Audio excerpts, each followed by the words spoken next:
Why play Kurt in Fire Emblem Shadows? As the closest thing to Lord in this game, it's only fitting that Kurt is the most well-rounded character with tons of AoE damage potential, a moderate health pool to play with, and a powerful auto attack.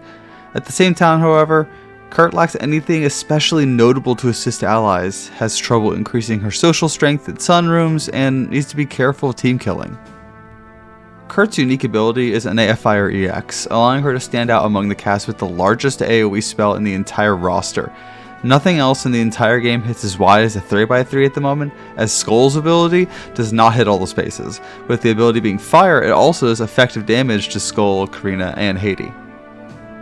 An absolutely great combo that isn't surprising is a Rose and Kurt team, as Kurt can deal out massive damage while Rose keeps her fiancé sustained on health. Another great combination with Kurt is Dimitri, as the combination of AoE personal skills quickly removes all minions in the way, great for defeating both enemies and preserving life, making use of spells extremely efficient.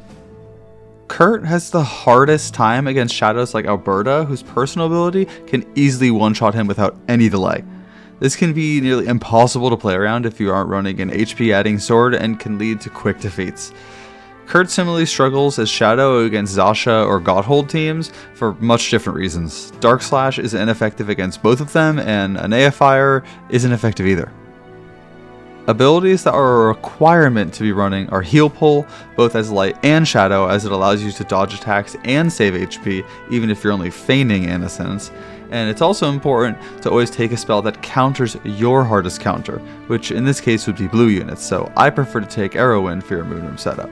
Anea Fire is a short cooldown damage spell, so you have much more room in your toolkit for utility.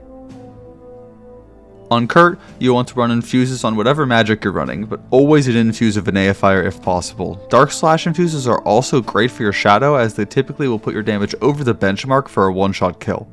While we're on the topic of weapons as well, I like to run Feral Swords as both Shadow and Light Kurt, favoring a mix of damage and attack. Players have gotten smart and choose to kind of focus down your Shadow quickly, so it might also be beneficial to run plus health on your Shadow weapon.